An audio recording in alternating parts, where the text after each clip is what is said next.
Previously in X-Men, the team has returned from an incredible battle with Doctor Doom and Arcade. Everyone is okay. Scott Summers is stranded somewhere in the middle of the Caribbean, I think. Who knows? Who cares? They haven't really made us invest in what's going on with that part of the story. But we do know that just before that happened, Kitty Pryde had an adventure in the mansion by herself where she had to face off with a demon of a kind, and she destroyed a whole bunch of the mansion. And so the mansion is still under repairs.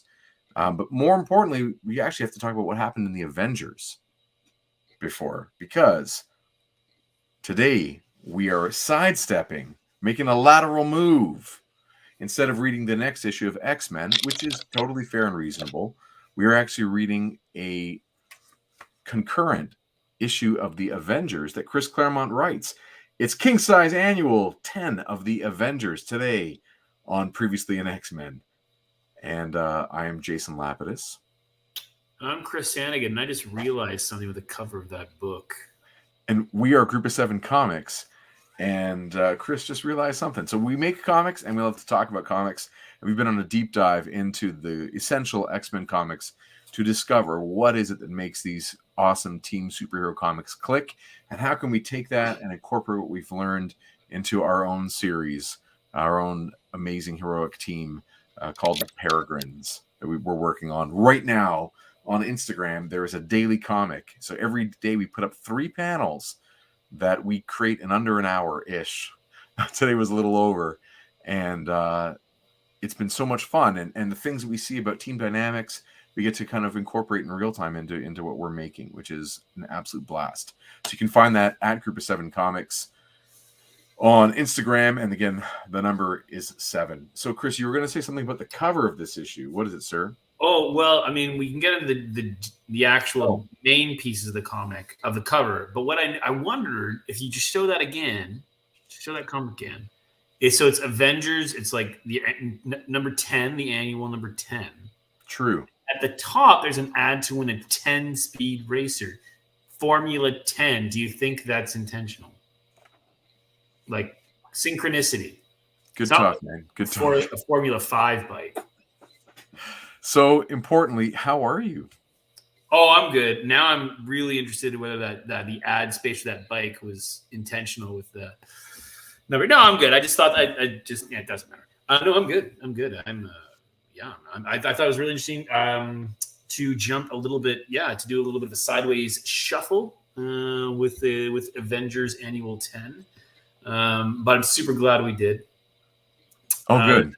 Oh, yeah. I mean, I think having read this, I don't think we could have not done it. Again, I think you made the right call. I mean, thank you. You sometimes make the right call, and this is one of the cases where it happened. So congrats to you. Hey, Oilers Workshop, how are you? Oilers Workshop says, this is the issue where the Avengers point out that Carol has always been cold and stale. Also, Rogue. Yeah, this is incredible. This is we will see in moments the first appearance of Rogue, and today on the Hasbro live stream they revealed a brand new Rogue figure coming out. Oh, really? Yeah, like an awesome Outback era, like 1986. Oh, the green and black. Green and black. Okay. Yeah, just Arthur Adams hair and everything. Oh, that's cool. Like fantastic. I also did see some 3-packs. Yeah. With a Banshee. Yes. I know. So is that guy now going to kill himself or something? Or whatever? What did he say? I'll never have Banshee, the lead designer of Marvel Legends or something? Right. He sort of said it was his first figure when he started. And if he ever makes it again, it's obviously going to be his last. I think he was just talking for an interview. He was just having some fun. His name is Dwight. He seems pretty lighthearted about throwing those kinds of statements around. Oilers Workshop continues and says, I've read this book a lot. I brought it up to show that Carol in the movies is not that different from how it seems since the 80s. Yeah, this is like a massively important pivot for some key parts of our Merry Mutants and the supporting characters. And we've noticed, and we continue to see, Chris Claremont is writing a lot of comics in this era, right? In the late 70s and early 80s. We've seen him go and write, Iron Fist and Power Man separately, and then Power Man and Iron Fist.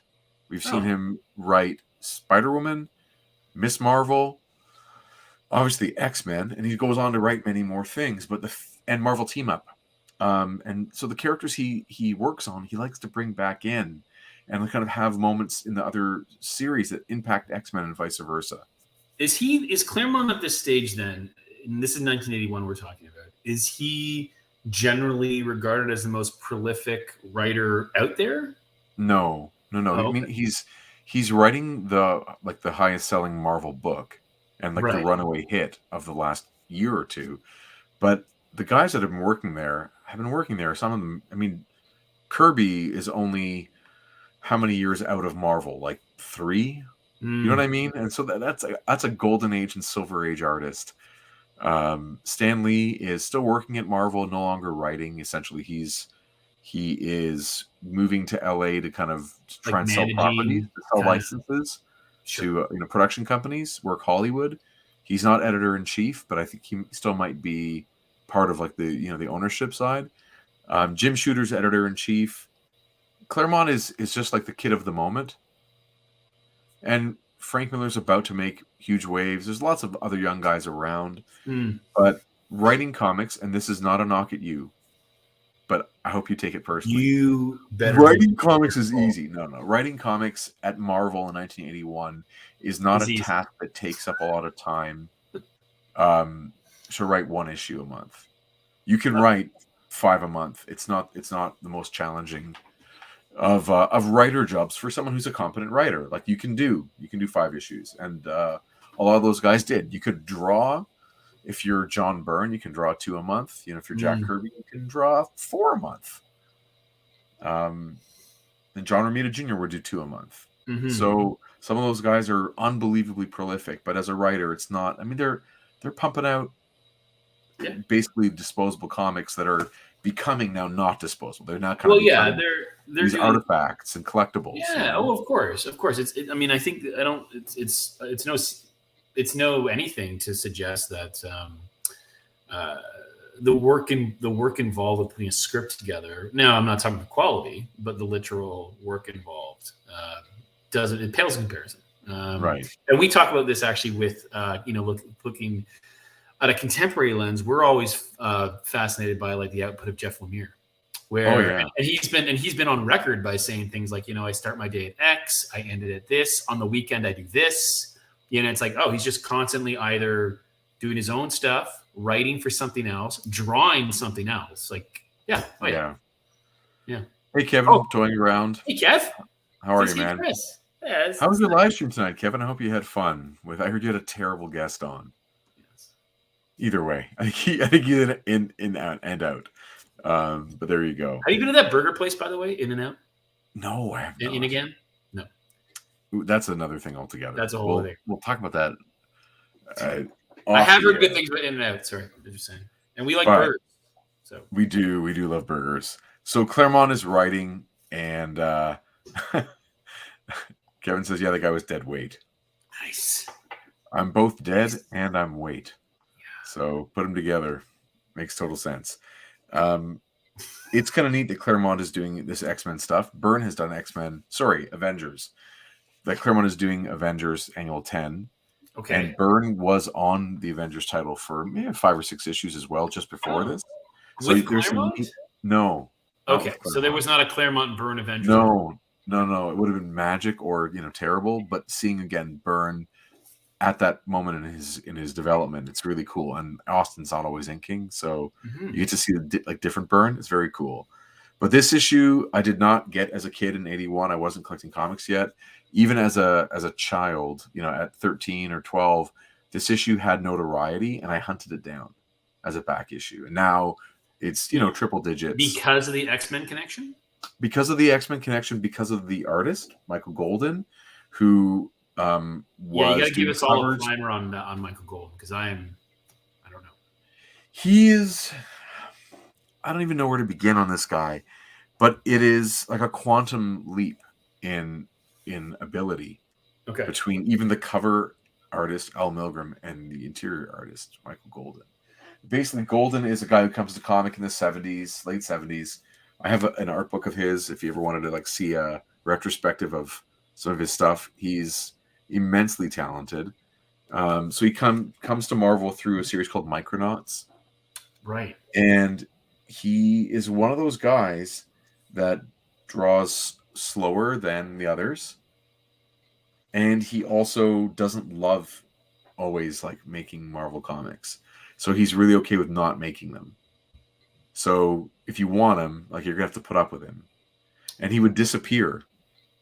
He would go, like he's one of those guys that didn't live in New York and live in a studio and make comics full time.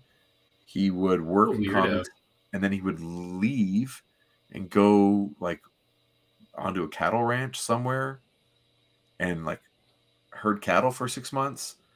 And he still had an assignment that was due, but they'd give him issues that were not part of the ongoing, so they could slot it in anytime because he was just so good that you really want his work. So he would be like drawing pages, and they would just arrive one day after you haven't heard from him in 3 months.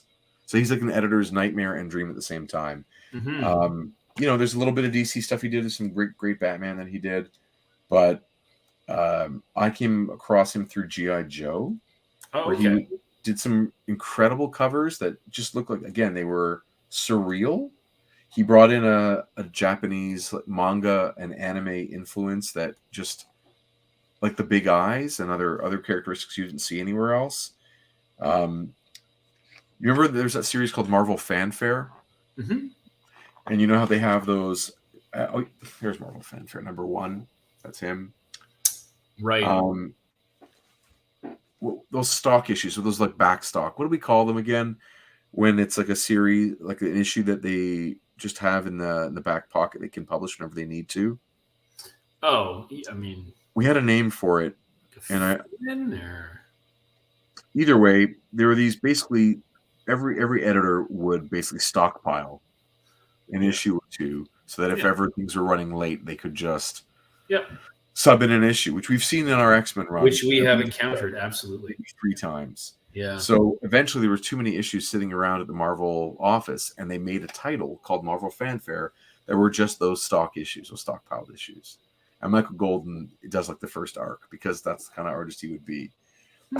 When he got over to G.I. Joe, an issue here or there, he did an annual. It was, again, so good that it became like, it had notoriety amongst the children on the playground. Like, oh, have you seen this yet? And there's an amazing artist edition that is a portfolio as opposed to a book, so the pages are loose. So it looks like I have here. I'm going to get close for a second. One sec. It looks like it's original art, but does. It's a folio edition. And I'm going to put it closer. You can just see, like, his guns. Yeah. Bigger work. Yeah. He's insane. Well, I mean, I'll say this, like, for sure, having gone from Cockrum, working on the X-Men comics, to me reading this comic, I was like, whoa! Just, I was blown away. Just the quality. There's not even a question. Anyway. He's another animal. Yeah, absolutely. Oilers Workshop continues and says, sounds like Daniel Day-Lewis goes off and makes shoes for years and suddenly shows up and does an Oscar-winning film role. I think that is an apt comparison in this context. He he goes on to draw the Nom. He's the most interesting guy around. He might be. Yeah.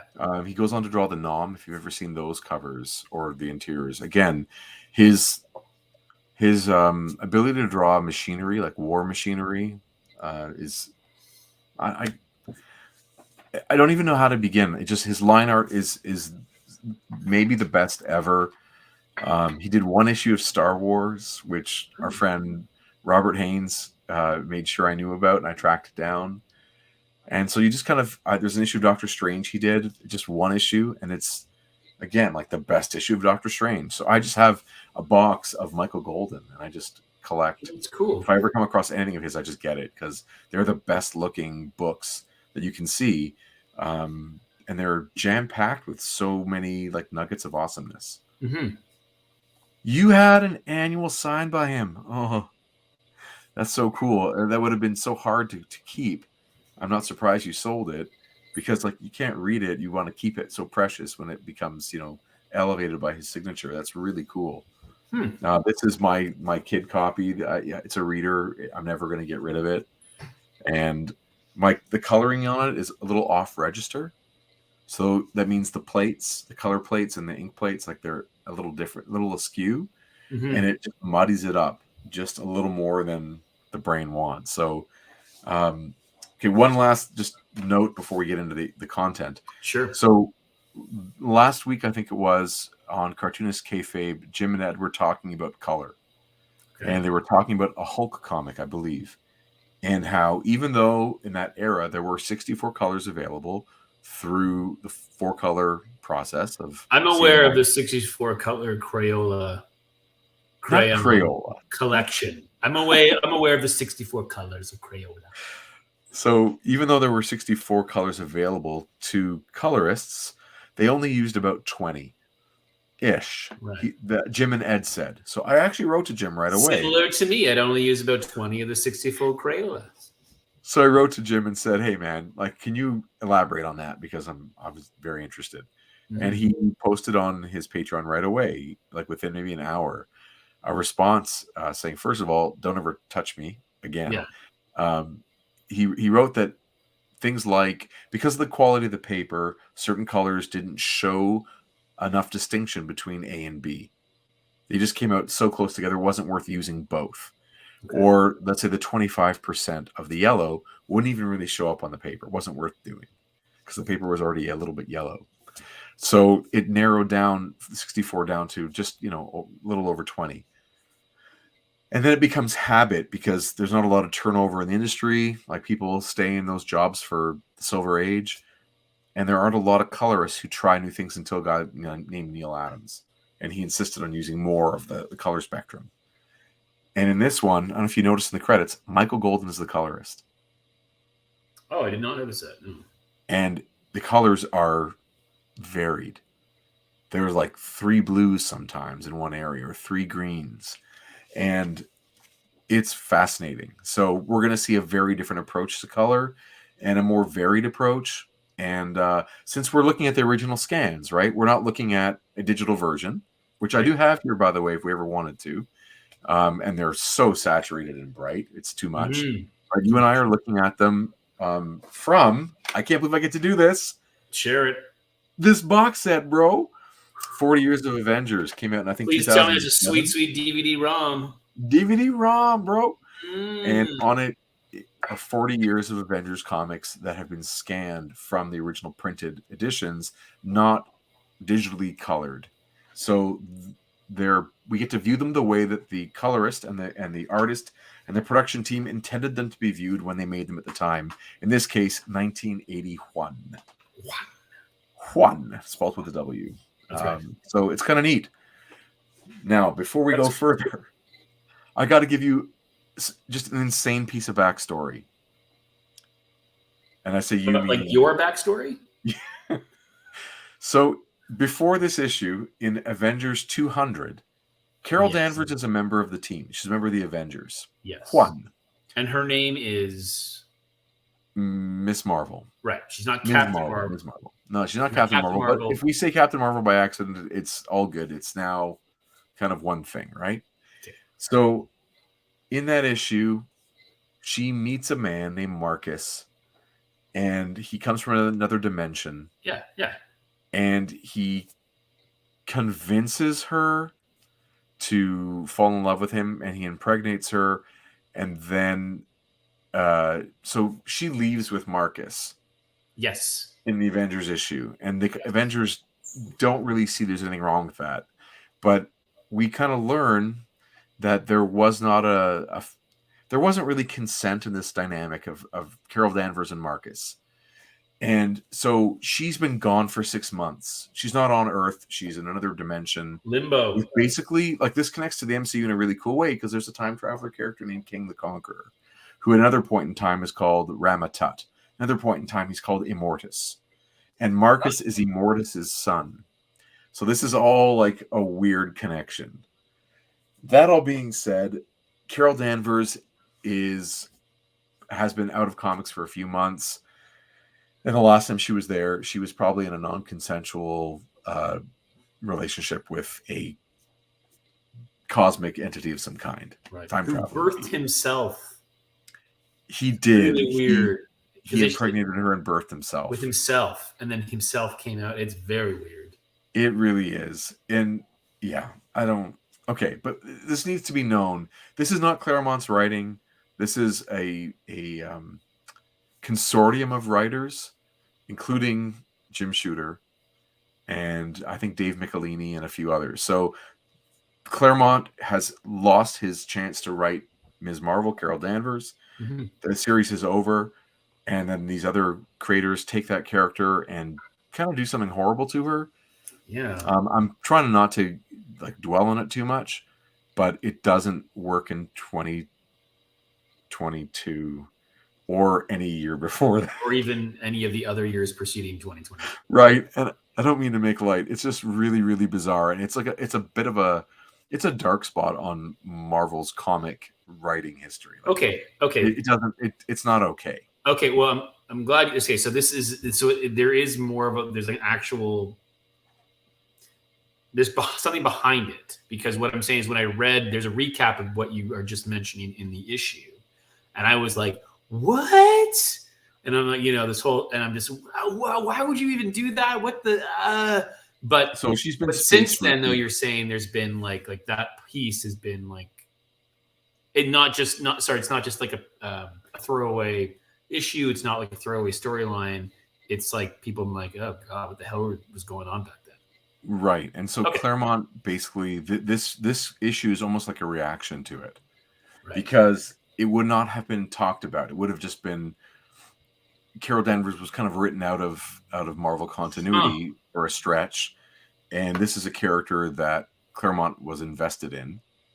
And I think that he wanted to readdress this in some way and maybe kind of find a way to reclaim the character. Which is why we're going to see in the months to come, she sticks around in X-Men. Oh, okay. She was in Avengers. They raped her. I don't mean the Avengers, but the character gets raped while being a character within that series, right? Yes. By Marcus. Yes. And Claremont kind of writes her into X-Men. Uh-huh. And it's interesting. It's like a really interesting and misogynistic thing. I don't even know where to begin. And continues to be, because it's not like Claremont's not without his let's have Storm naked again scenes. Right. So I guess we can maybe acknowledge that there are levels. Sure. Like there's levels, I guess. Like there's a difference between thinking that one kind of person is less than you and going and actively hunting down that kind of person. And so there are levels to things. It's heavy. If memory serves, Chris Pierce of Comic Tropes also did an episode about that issue, about Avengers 200. And I do have it. As a kid, I was like, hey, 200, that's awesome. That's a milestone comic. They can only do good things in issues that end in hundreds. Exactly. So there you go. Here we go. Cover by Al Milgrom. A very deceptive cover, not indicative of the art inside. Tons of fun on it, like Captain America totally defeated. Yes. Invincible Iron Man knocked out of action in the most boring pose you could possibly do. Yeah. Observe Spider-Woman's daring midnight rescue. Behold the deadly new Brotherhood of Evil Mutants. So they just announced a Blob figure. Oh, I saw that too. And it's massive. Seeing him here is like so small and diminutive. It doesn't do a great job of conveying the might. And of course, there is that little rogue face, right? She's wearing a green hood. You might have thought it was like there she is. Madam Hydra. But that is Rogue. Also, Madam Hydra. Yeah, exactly. Plus a shocking mystery guest and a cameo appearance by the Uncanny X-Men. There you go. It's funny. We often talk, or we have talked, certainly over the last 20 years or so with the way the MCU has gone about. Personally, I don't care, never cared comics wise much for the Avengers at all. And this cover is just an example of why I don't care about the Avengers comic wise when I was a kid. Like Right. it's like even everything from the corner box where there's just too many hits. Like, the X-Men corner box is 6 and 8 is just too much. It's clearly too much. It's so much so that it's not really a corner box as much as half the page. Speaking of the corner box, those are burn drawings. Okay. Yeah. Still too many figures. Too many. And then you've got this like kind of I don't know, like the way that it's like, see this, like it's meant to kind of be like a circus kind of, hey, the amazing prowess of this, and like ads from or trying to get people's attention from almost 100 years ago. And like to your point, Iron Man in the most boring position possible. I'm like, I don't care about Iron Man. Like I don't like. This is all to say. We talk about the MCU often, and like I care. They made me care about those characters. They made me care, right. which I think is why it's super successful on a number of levels. But when I go back to this era, I'm like, man, I really don't care about Cap. I really don't care about any of these characters.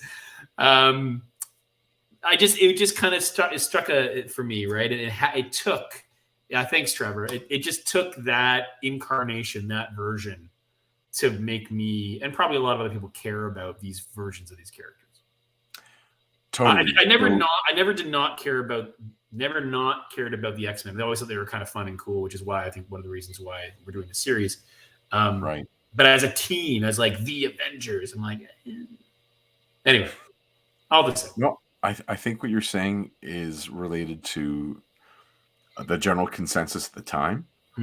That, listen, people are reading it, but we're talking about 250,000 copies or 300,000 copies of X-Men are getting sold and read and reread and reread, and 150 of Avengers, or 180. It's still basically, it would go at this point. We're just talking superheroes, not talking Star Wars or Conan, which are also just talking superheroes. But it would go X-Men just past Spider-Man, right? And Spider-Man past Fantastic Four, which took a long time. And Spider-Man so much so that he had multiple series, right? He wasn't in one book only. There was not only just Amazing, but Spectacular, Marvel Team Up, and then eventually they started reprinting old, Marvel Tales, and then years later even Web of Spider-Man, and then even after that the adjectiveless Spider-Man. But Fantastic Four has one series, and at this point, Avengers has one series. Sure, Cap has his own, and Thor and Iron Man have their own, but they were all pretty dull characters in the hands of journeyman creators, until Simonson takes over Thor. Right. And until, the Armor Wars, Bob Layton, maybe that's when Iron Man picks up. And after Kirby leaves Cap is basically pretty dry until Mike Zeck, and I've forgotten who the writer was, and they start killing off characters and having a big... Scourge. To be fair, I think you probably introduced me to the first Avengers property that I got behind, which was the Ultimates. Yeah, me too. No, that's a Mark Millar. That's a very modern take on it. But man, did I beat yes, Ultimates. Sign me up. Well, so they didn't feel like interchangeable heads on the same superhero body. No. Which I don't mean that visually. I mean it just in terms of their spirit. Cap wasn't a distinctive character from... They were all kind of superhero generica. And there wasn't a lot of like pure passion being put into any of the work. But the X-Men felt like a different animal. The X-Men were Chris Claremont's X-Men. Yeah.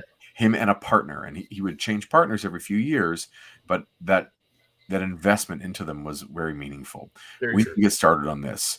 To me, my ex-friend, says Jason Lowe. How are you, Jason? You haven't missed a thing. We've just... a nap. Just like Iron Man. Nice. And I'm going to, just for my own personal pleasure, read into took care of some business. It can mean all sorts of things. For me, it means took a dump. That concludes our episode of Previously in X-Men. Oilers Workshop says, I'm selling 3,400 comics this week, by the Whoa. way. Set aside about 250 I'm keeping. Found an investor buyer. Don't hate me. Why would we hate you, man? Oh, man. You gotta do your own thing. It's all good. You can always So buy good. them again later. They're commodities for a lot of people, right? It's all good. It's all good. No one hates you. Well, Not at all. Well, okay. So I also think we shouldn't read the whole thing today. oh no. It's dense, It but is. we will get into the goodness of it and go from there. Okay. All right, buddy. Let's go into this. Definitely read the X-Men parts. Yes, absolutely. Okay. I also So- don't think Spider-Woman's a great character. Sorry. I really like the way she looks as just her design. It looks really Yeah, cool. maybe. Yeah, I give you that, but I don't know. It just feels like a version of a character. Like Yes. we have this male version. Let's have a female version. Well, that's what it was. It was they needed to publish Right. someone with the name. Right. So Although they she don't has use the different trademark. powers set. I get that. Right. But anyway. But her place of inspiration is still about commerce and trademark. Sure. As was She-Hulk, of course. Right. As was Captain Marvel, Right. which is hilarious because like no one was making Shazam, like the Shazam Captain Marvel was not being published. Mm-hmm. There was a lull, and so Marvel swooped in and started using the name because they legally were allowed to. Interesting. Yeah. Anyway, so remember I mentioned about the colorist? Yeah. So look at the ocean, just the waves. There are like 3 different blues and purples in there, Beautiful. and mostly a colorist would just give it 1. Mm-hmm. But it means there's just so much to look at. Yeah. And the grays and browns that he uses, the variety of them, like in the sky, it just means, again, there's just, things are really thick. They feel thick. It's like, again, as we were saying earlier, going from a Cochran, again, nothing against that, but taking a Cochran X-Men and then jump, like last week, and jump to this, it's like the first page is demonstrably different. In a way that feels leveled up, and not just because it's a different art style, but very much like we're talking about someone in a different game completely. Yeah, he feels like the way he draws things that they are much more like he can choose between photorealism and anime. Mm-hmm. So he can go exaggerated in certain things, but like that hair is like the best hair I've ever seen. Mm-hmm. And the ocean is the best water I've ever seen. It's really impressive seeing the way he draws. Jason says, I remember when I did a virtual apprenticeship with Larry Hama decades ago, he would praise Michael Golden. That was when I paid attention to details. Wait a minute. What do you mean decades ago? Jason, aren't you like 21 years old? What the hell, man? That Larry Hama connection, right? That's G.I. Joe. So Larry Hama's writing G.I. Joe, and he's getting Michael Golden on for anything he can. Yeah. So G.I. Joe Yearbook 2 is the one that is like if you're gonna have to get one Michael Golden comic, that might be on that short list. So we're in San Francisco. We see a body get like basically tossed off the Golden Gate Bridge. We get classic Chris Claremont exposition, so poetically setting the scene and talking about the spirit of that city and all the good things about it. And in swoops Spider-Woman, who, for those who don't know, she glides on air currents. She has those wings, those webbed wings, under her arms, and so she glides in and rescues the body just before it hits the water. I mean, I gotta say, fantastic way to start an issue. Like you just immediately drawn what the hell is going on, but it starts with a near death and a save, and it's fantastic. Right, and she thinks to herself as we turn the page that this was not a suicide, that this woman was thrown off. And I was always struck by how is she holding her? With her mighty thigh muscles. That's incredible. Yeah. There's no way that a person can stay afloat on the updraft, which is obviously doesn't work for her. And they crash into the water almost instantly as she loses her lift.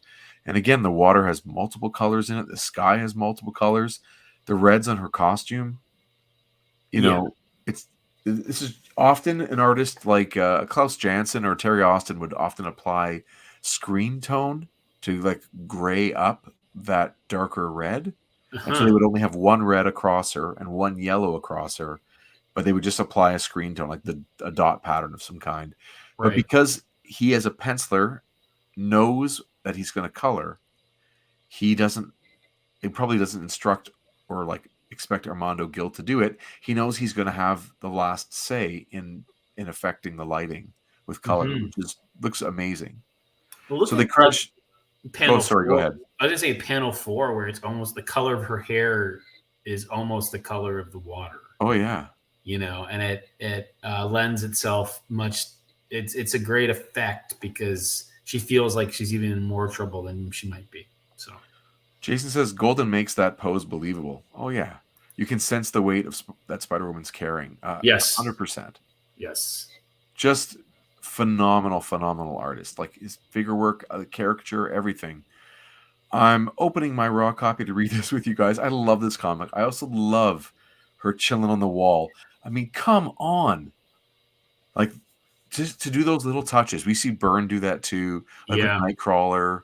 I love her chilling on the wall with the hot coffee. And I was actually I'm glad you brought that up because I was actually gonna point that out. Like, of my understanding of the Spider Woman character, Jessica Drew, that is a common thing for her. Is she chills a lot on walls. Like, And I loves mean, coffee. yeah. Anyway, hey, can I point something out? I don't know if it's like is it an Easter egg for future X-Men? Man, I'm so glad you brought that up. Okay, Just because it triggered it for me, and good. I'm glad. okay, good. Is that what it is? So the crash into the water, Jessica Drew saves the woman. They get to shore, and the next morning they're at the hospital. So right away we see this little orphan girl Yep. leaving with a nun. Yep. And she says her name is Maddie Pryor. Yep. This is 1981. Yep. That character. So we're at issue 148 of X-Men. Is where this is parallel to. Okay. Right. Maddie Pryor joins the X-Men universe in like 4 years. Okay. I don't understand. I'm sure, and I know that they've written this like retcon that yes, this is her. Okay. Does Chris Claremont in this moment when he writes that think that he's going to make this a clone of Jean Grey to fall in love with? No, come on. There's no way. And is right. You don't think he's thinking that far ahead. Now, so Madeline, and remind me, Madeline Pryor, is she also in the Infernal storyline? Oh yeah, she's the Goblin Queen. She's the Goblin Queen. Okay, so right. So this is something that we've talked about with Claremont. We even joked about it, and in fact, you can see it on our Instagram comic, Peregrine's Hunter's Moon, if you go take a look right now, of naming characters. And he has a real affinity for naming goons, including the last issue, Toby and Philip, who shock upon shock show up in Peregrine's Hunter's Moon, at least because we love Toby and we love Philip. But that's our little nod to Claremont. But like Maddie Pryor, it's a very specific name. Is one of his tactics? You're right. Like he may not intentionally think about who that character will become, but I wonder if he's like, I'm just going to name this person now, and maybe have some fun with that character later. Like also and correct me if I'm wrong, some of the Reavers from the Hellfire Club. Well, they're not Reavers. They're just, but like those guys have names, right? Yeah, Cole, Reese, and Macon. Yeah, and they come back as cyborgs, as Reavers. They do. Right? So again, like he names them. By naming them, he gives them life, like literal comic book life, and then he just kind of taps that when he wants to. So I have not read an interview or listened to an interview where he's talked about this particular thing, but I'm just going to make the assumption that the name stuck in his head. Right. That he is not foreshadowing any kind of thing down the road. Right. Although we have encountered things where he has peppered earlier X-Men, but it's like a year in advance where things, certainly storylines that have come to fruition, which he's put in a little. But that's if he was thinking this far ahead, that's a mega leap. Right. And it also, it's mind-boggling to think that he's already planning Mr. Sinister. Right. Like when your mind's in a bottle. Exactly. It doesn't it just doesn't really work. The whole thing for me, and I'm like speaking frankly, and I don't mean to ever shit on someone else. Like I don't want to yuck on your yum. So just remember, I have my bias. The time period that I like, and the time period of X-Men that turned me off, and I was interested in other things, so it's fine. But the Mr. Sinister as a character did not resonate with me. Okay. It all felt, and same with Apocalypse, it all felt like it was being made up on the fly. Mm-hmm. It didn't feel like, it felt like they would just leave things mysterious and then they'll solve the problem later. And that's okay too. That's part of serialized comic book storytelling, up until recent years. I mean, people still do that, but it really felt haphazard or fly by night for me. Mm-hmm. And or fly by the seat of the pants, I think is the proper expression. So I don't think that there's any connection between this and that, but other writers get hold of it and they'll say things. They're like, they all read that nugget. They all remembered the name or saw it, reading it years later, like I did when I'm reading Matty Pryor comics in 88 and reading this in 88, and I'm seeing that it's the same name, and then you extrapolate. You're like, oh, this is the child who later gets aged by Mr. Sinister, artificially aged so that she can mate with Cyclops, and she's, whatever. So they'll write it into, like, you write it into continuity. You retcon it. But anyway, crazy. But this is noted as her first appearance. Okay, there you go. Matty Pryor. There you go. Why isn't she a redhead? Well, color choice. I don't know. Because Claremont's not the colorist. Anyway, so Jessica Drew's hanging around to figure out what's up with this woman, assuming that she's homeless, and is this a detective or like a lieutenant? Basically ran her prints, and they come back. This is Carol Danvers. This is like the incredibly, I don't know what, like, a lot of information about her. Yeah, this is a person who's chief of security at Kennedy Space Center. She's formerly part of NASA. She was an editor at Woman Magazine. The Air Force. All these kinds of things, right? And we, of course, are supposed to know Carol Danvers. Oh my gosh, this is Ms. Marvel, and she's been disappeared for 6 months. So, big deal. Big deal. Magic. Always magic. Then just look at the color choice there on that first panel. Right? Like, we're gonna not color all their clothing and skin accurate to the character style guide, but we're just going to do something artistic. We're going to make something beautiful looking so that it flows as a page. Mm-hmm. I mean, it's gorgeous. All those reds and oranges, like, really, really nice. So Jessica Drew gets the idea that, you know what, this character is basically brain dead. There's a mystery. She's in a coma. We need to figure out what's going on. I have an idea of who I can call an expert of the mind. Right. So that takes us to across the continent. In Professor Charles Xavier's School for Gifted Youngsters, a phone rings. To the world at large, this is an exclusive, reclusive, eminently respectable boarding school. Only a handful of people know that it is also the headquarters of a band of mutant superheroes who are not actually in a musical band. The Uncanny X-Men. Like, look at his clouds. He's such a good artist. Ridiculous. Yeah. The youngest pupil in Xavier's school, and currently its only X-Men in training, is Kitty Pryde. The professor's in the danger room, Spider-Woman. Hang on a minute. I'll get him. I love that she's getting a call from Spider-Woman. I know. And she's like, hey, Spider-Woman. And take a look at that first panel. Again, we had talked a little bit about I was like, give me the primer on Michael Golden. And you kind of talked about the maybe bringing in some manga influences, the bigger eyes, this first version of Kitty. Yeah. Just unlike anything we've encountered in our X-Men run today. Yes. I think that's really what it is. It's just unlike anything. We've seen people do kind of, let's say, house styles. We've seen, obviously, people like Byrne really take and run with it. But generally speaking, not too much differentiation. But this, yeah, it's another animal. it really is. Hey, Marty, how are you? Colors are worse than tracers. Ever the provocateur. And I love, again, that kitty half phased in the wall. Yeah. Right? She doesn't bother with doors, but merely uses her mutant ability to phase through solid objects to walk through all the walls separating her from Xavier. Phone professor, long distance. Thank you, child. Who is it, kitten?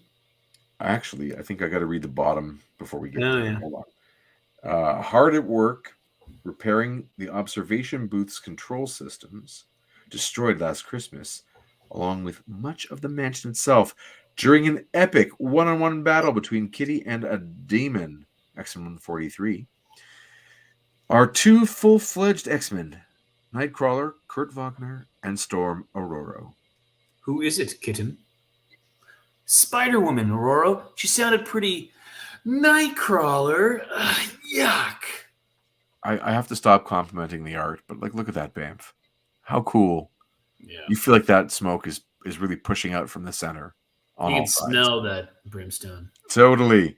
Without warning, Nightcrawler vanishes from the observation booth in a noisome puff of smoke and flame, a Bamf of imploding air, to instantly reappear inside the danger room atop the massive weapons module. He and his fellow X-Men, Wolverine and Colossus, Peter Rasputin, have been working for 2 days to install. How goes it, Elf? Everything is nearly set, Wolverine. Once I make a few minor adjustments. Bear with me, Colossus. You'll only have to hold this a couple of minutes longer. Take your time, Tovarash. It only weighs 5 tons. And I've only been holding it absolutely motionless, as you and Kitty requested, since breakfast.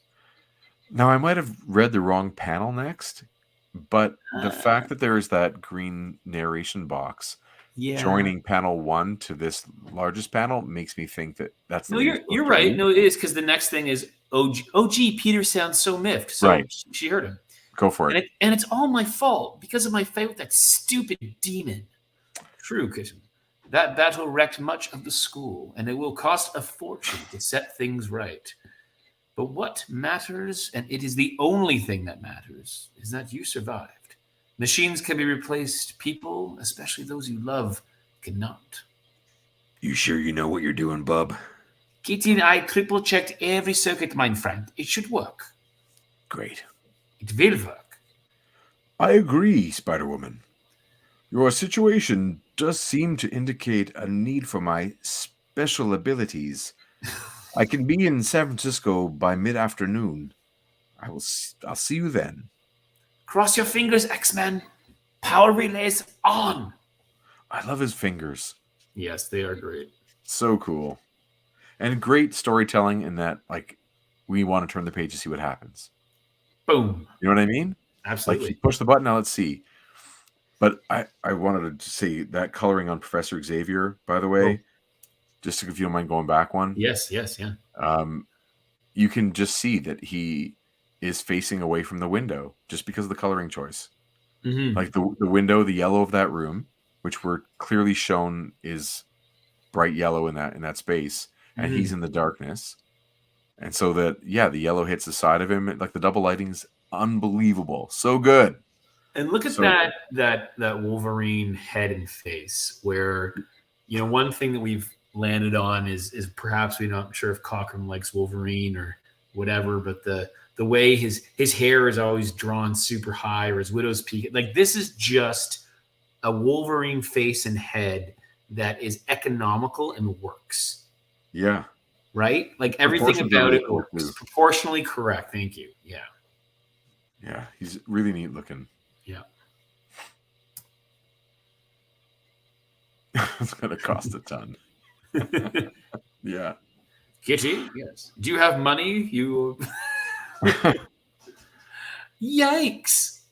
And then look at, again, what an awesome job rendering that panel. Yeah. Even the Zapow is awesome. but just you really feel that thing exploded. Yeah, absolutely. Kitty, I've mentally examined her, Storm. She is unhurt.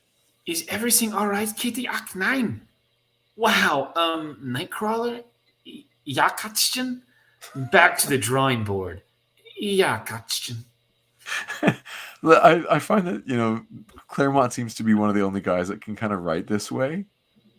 You've got all these characters that have such fun personalities, and then the accent part is a really fun piece. Yeah, it is. But there's like good comedy here, and you feel like that this is a school that we're all kind of part of. I don't know. I love it. Mm-hmm. Anyway, and I'm glad they're getting along too. Like I want Kitty and Nightcrawler to be friends. It's just the peacemaker in me. So Xavier goes on out, and they're trying to figure out what's going on with her. I'm nice that Spider-Woman stuck around at the hospital for all that time. Storm is in disguise, I see. Yes, she is. And Xavier does something interesting here. He decides to start talking to Spider-Woman while he's investigating. So you ready? I'm going to... Go for it. Spider-Woman. I'm talking to you, Spider-Woman. Professor Xavier's voice inside my head. I'm communicating telepathically. No, you have to say telepathically. To preserve the secret of my mutant abilities. As you do your true identity as Jessica Drew. My mind scan is complete. Carol's condition is far worse than we feared. Her conscious mind has been completely erased. That's terrible, by the way. Yes, it is. She is a tabula rasa, a blank slate. Thank you for clarifying that. University 101 class on humanities. But her condition is not hopeless. Many of her critical memories and personality traits should be buried deep within her subconscious. With time and effort and luck, I believe I can draw them to the surface. And lots of money. First to repair this war room. Kitty, it's going to cost lots of money. Your suspicions are well-founded. This is not a natural state. Carol was an exceptionally strong and courageous person. She fought hard for her mind. My preliminary scan of her subconscious picked up this residual image. That was for you. I believe it is her assailant. Her name is Rouge. Oh, I misread. It's Rogue. Rouge. My biggest pet peeve is people typing the word Rouge on the internet instead of Rogue. Don't they know how to spell? Don't you use spell check? It's not Rouge 1, people. Xavier is such an elitist prick. I'm really sorry, everybody. He's the worst. He is the worst. So one quick note about Rogue. Mm-hmm. Claremont and Golden are credited with her creation. Okay. Claremont described her to Michael Golden as a Grace Jones type villain. Okay. And so in that's like the androgyny piece. Right. Like, she's not, I mean, obviously she is still feminine, but there's like a masculine energy to her, like her haircut. Well, and like muscular skeletal. Yeah, for sure. So I think Claremont envisioned her as being black, and of course we know who colored it and we know who drew it, and she came out the way she is, and it's interesting, how that the connect and or disconnect between creators is definitely worth talking about. What's a blank slate? Says Jason Lowe. It's like an empty hard drive, Jason. There's a backup somewhere on the cloud. We can't access the cloud. What's the cloud, Jason? It's like a blank slate, a tabula rasa. Godspeed, my ex-acquaintances. Hey, I didn't miss that cap panel. Yeah, it's ridiculous. It is ridiculous. Like, I can feel this cap panel is so good. You can feel the wood of the bench that he's been thrown through, and the rock. Phenomenal. Mm-hmm. Oilers Workshop says, just want to say before I go, I find this issue funny because after they go over what happened to Carol, all the ladies are walking around in bikinis right after. Yeah, smack my face. Good point. Yeah, Good point. absolutely. Hey, these artists still be who they are, you know. Also, the line I was referring to earlier about Carol was said by Wonder Man in the first panel at the beginning of chapter 3. Yeah, it's going to get bad. It's going to get real bad. Trevor Once Shooter says, I bet Xavier hates people misspell havoc. Havoc. Is it like a tabula rasa? Sorry. Jason's joking, right? Or is he being serious? Because he's using one to explain the other. I mean, Xavier is. Yeah. So also at this point in time, there's like lots of talk about children and education and childhood development, and many people believe that children were, if you raise them one way, they're going to turn out that way. You know, they're humans are inherently a blank slate or a tabula rasa, and it influenced how education was developed, and also in Canada specifically, the Young Offenders Act was, you know, a lot of the discussion was like, okay, kids are a product of their environment, as opposed to humans being inherently bad. This is obviously before Twitter, because now we know humans are inherently bad. You're inherently scumbags. Holy smokes, Captain America. And if you imagine this is like our Steve Rogers that we know from the movies, like this is for him to get just decimated. I'm bringing my emotional baggage of Chris Evans' version to this. So I care about this Cap. This is great. Yeah. So Cap is defeated instantly. I love it. It's like, this is Captain America, living legend of World War II. He has seen better days. And again, you see in the colors, like awesome background, but more than one blue on Cap. And we can also see like looks like there's more detail than our eye can pick up. Like the printing process doesn't give us clarity enough on this. Do you know what I mean? Mm-hmm. So we see you are going to read Rogue, aren't you? I can try. The world wants you to read Rogue. Okay, I can try. I mean, she's certainly still, again, we've confirmed she's like still like a Southern belle in this. Yeah, Mississippi. We'll split this evenly. I'll read Cap. You read Rogue. We're good. Okay, go. There's no Cap to be read. He's right there. I see him right there. Okay, now I'm just gonna warn everybody. This might come off as Marge Simpson in Streetcar Named Desire. That's what we're hoping for. And there might even be some Foghorn Leghorn in there. Just want to let people know that. Outside. Okay. Poor little Cap. You never had a chance, darling. I possess all Miss Marvel's memories and know how you fight, how you think. That made it easy to catch you off guard. Most importantly, and possess her power. And when I touch you, as I did her, I'll absorb all your power memories as well. Any flesh-to-flesh contact, no matter how slight, will suffice for the transfer. But I think this way is so much more fun. I have time to be careful this time. Remember my training. If I lose control again, stay in contact too long like I did last night in San Francisco with Miss Marvel, the transfer will become permanent. I wonder, that was great. Kudos. Congratulations. Do you watch, I'm assuming that you and your lovely wife watch that show called Hometown. Do you guys watch that? No, I'm just reading Dick Cutler's comment. Okay. Chef's kiss on that Rogue. I want to kiss you once, softly, sweetly on your mouth. On your mouth. Oh, no. Oh, you just can't help but break into that a Pooh song. Pooh doing that song afterward. Yeah. We got to listen to that. We listened to it. Okay, we listened to The Simpsons Go Symphonic when we were at SPX on the way home from Washington. Poor and we Ricky. were singing all those songs with Ricky Liam in the car. Yeah, we had Ricky Liam in the backseat. He's a great guy to hang with, a really chill guy, and a very prolific comic writer. here in the Greater Toronto area, and Ricky was in the back seat like a big baby, and Chris in the front just singing Simpsons for like an hour as we're leaving. No, We're leaving the DC area. Good memory. That was a lot of fun to hear you do a version of Rogue. You have to get, of course, a raspier voice to do the cartoon version, which I think is iconic for everybody. Just phenomenal.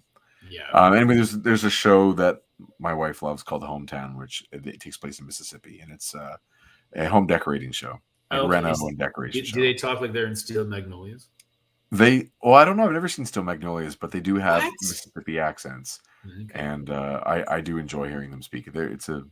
Of all the shows that are of that style, it's one of the ones that annoys me the least. Gotcha. Yeah, I'm not a big fan of home decorating shows, but anyway. Yeah, because I just want to decorate in action figures and comics. Like that's how the decor that I like. So she's now said that the transfer of power from Ms. Marvel is permanent.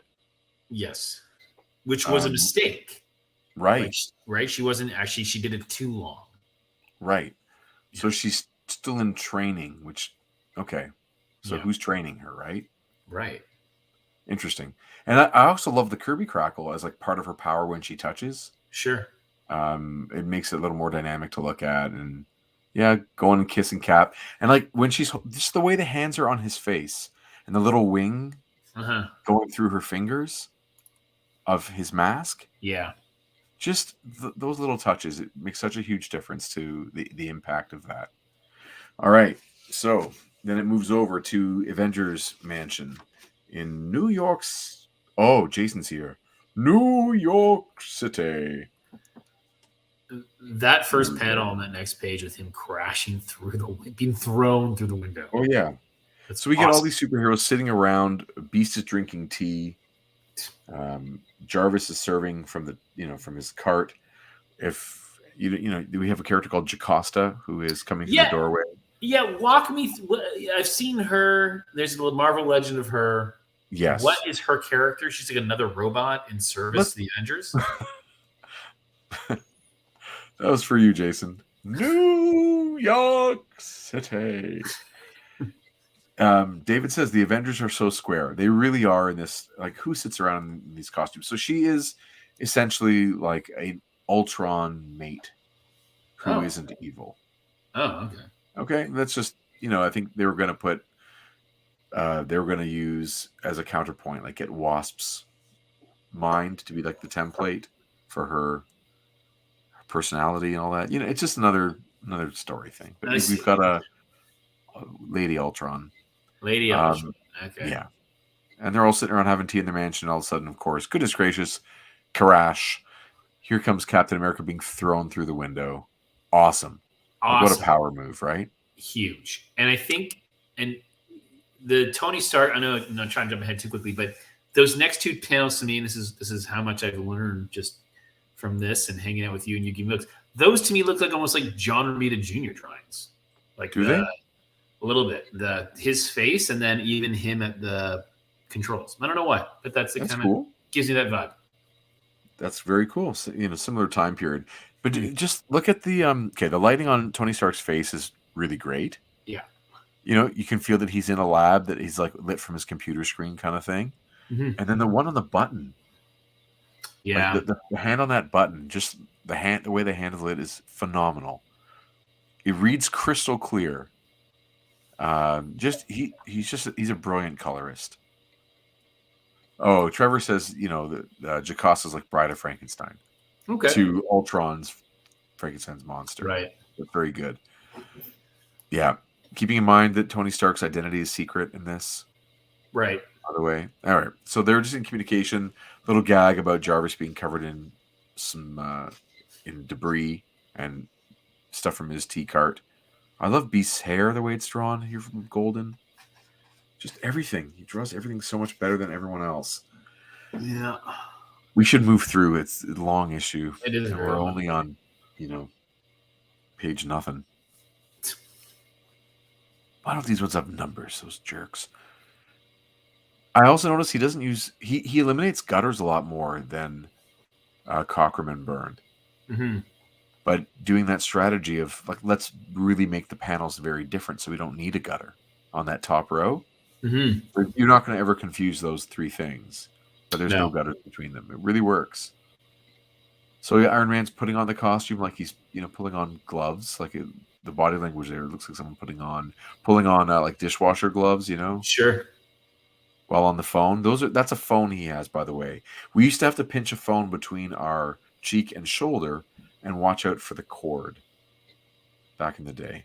Back in the day. Yes, and there is no Cheryl Ladd or Farrah Fawcett poster. Sorry, dude.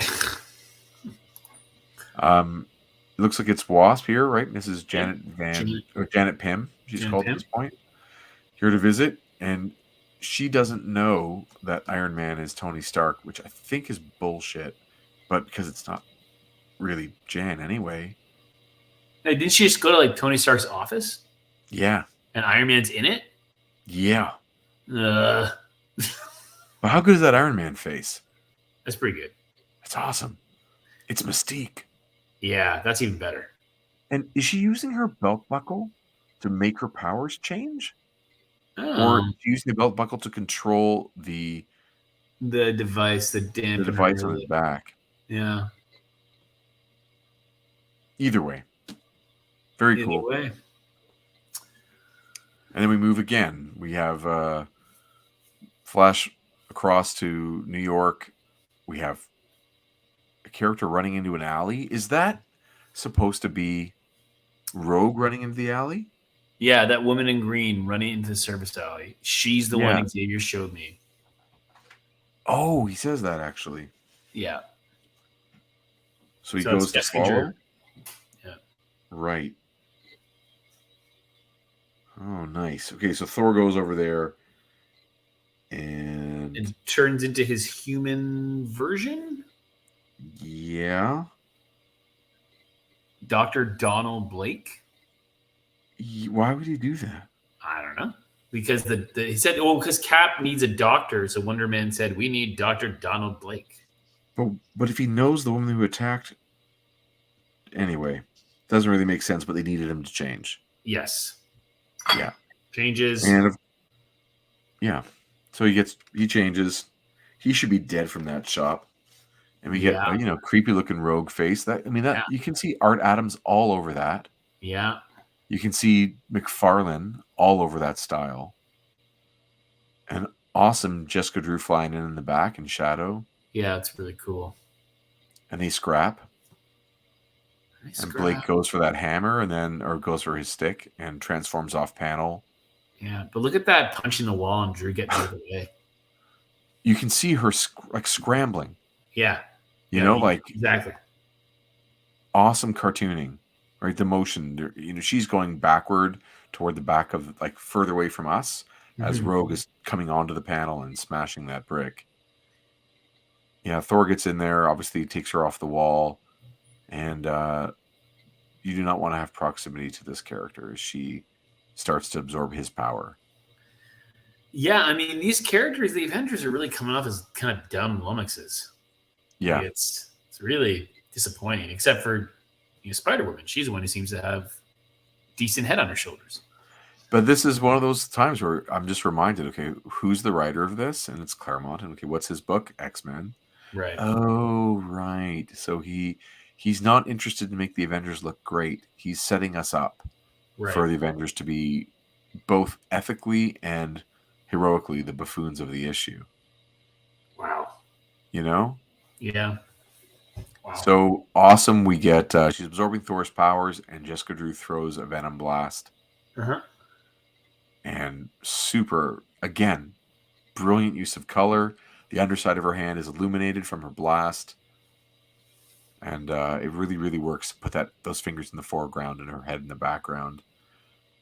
And then, it bounces right off her because she's got God power now. Yep.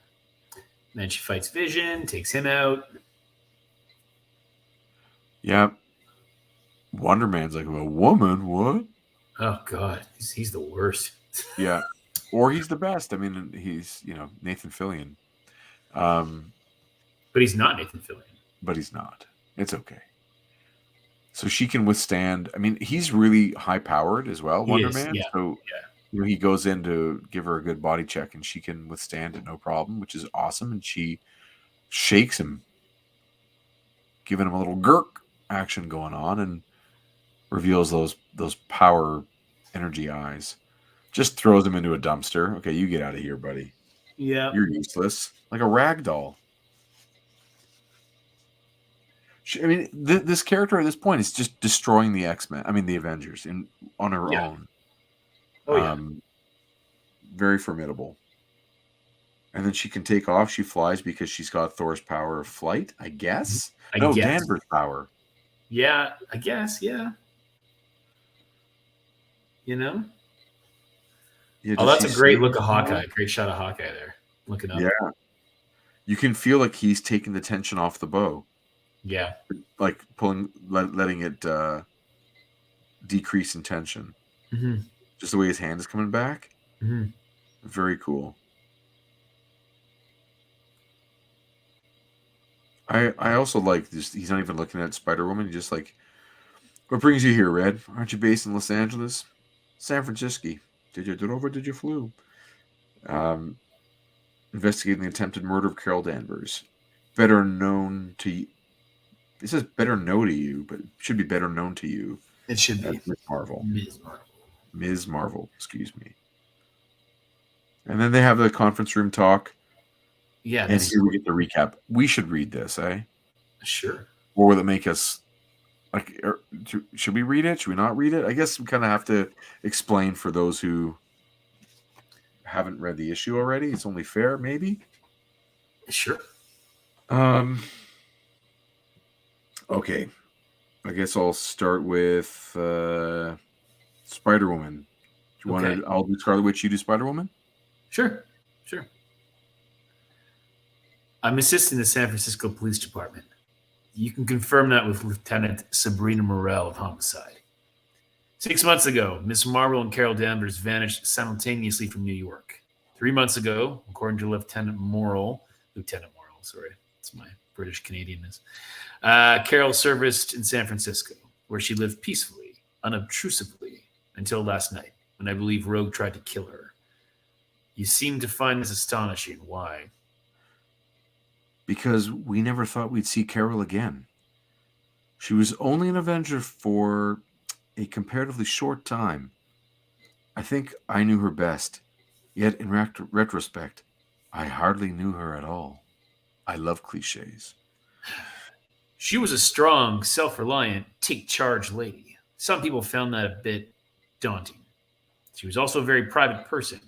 Because of that, some believed her to be an emotionless ice maiden. They were wrong. We were walking on a beach, she and I, when, without warning, she collapsed. It was morning sickness. Literally overnight, Carol had become 3 months pregnant. In less than 100 hours, she carried the baby to full term and gave birth to a son. What? In less than a day, that son grew to manhood. His name was Marcus. His father was Immortus, a godlike time traveler who has aided the Avengers on occasion. Marcus had originally been born and had lived his life in Immortus's domain, Limbo. But he found that the loneliness of that place unbearable. He resolved to escape to Earth. To do that, he teleported Miss Marvel to Limbo, wooed her, won her trust and love, and implanted his essence within her, creating a condition that resembled pregnancy. I'm going to tell you something. Sure, bud.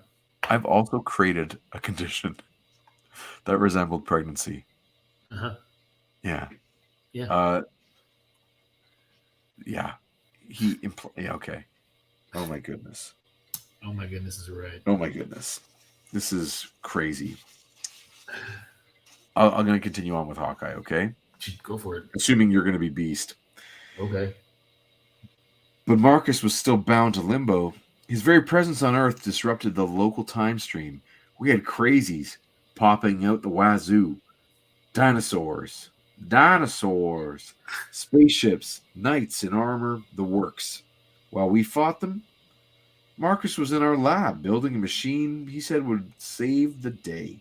None of us trusted him, but it all happened so fast, there was no time to get a handle on things. To me, it looked like Marcus was the bad guy, playing us for suckers. So I destroyed his machine. My mistake. Without the machine, he couldn't stay on Earth. He had to return to Limbo forever. Then, surprisingly, Carol offered to join him. He'd been in love with her from the start. That was partly why he'd come to Earth, to be with her. Now she'd fallen in love with him. Thor opened a dimension portal with his Uru hammer, and off they went. Hopefully, to live happily ever after. I assume, since she was living alone on the coast, that things didn't work out. Why didn't she try to contact you? She still possessed the powers of Miss Marvel, else Rogue couldn't have stolen them. Why didn't she ever use them? Beast, how are your patients? I've run comparison scans of the data you supplied on Carol, Spider-Woman. We're lucky. The effect on Cap and Thor seems to be temporary, though I have no idea how long it will last. Which, any word from Iron Man? Nothing since we first phoned him. I'm afraid we'll have to assume the worst. Oh, that's another thing. Sorry, I meant because I just got brought up with the word witch. Beast is friggin' he's a terrible character in this book. He, at one point, when Jarvis serves them tea, we didn't read it. He goes, "Cake, madam," and she's like, "Maybe," and he's like, "Watch that figure, witch," or something like that. It's like, "Cake will go straight to your hips," kind of thing. He makes a crappy comment like that. Again, I don't want to say it's Beast. It's Claremont. Yeah, whatever. But yeah, I'm sorry.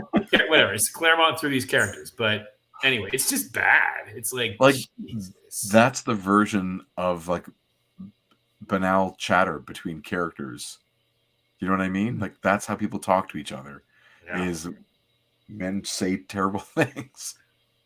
But it's interesting. But he gives voice to Beast. Like it's interesting because Beast is always often thought of as much more of an erudite kind of thinking person in that respect. And so when he even says things like, "Hey, witch," you're like, "What the heck? This isn't his voice that we have come to know."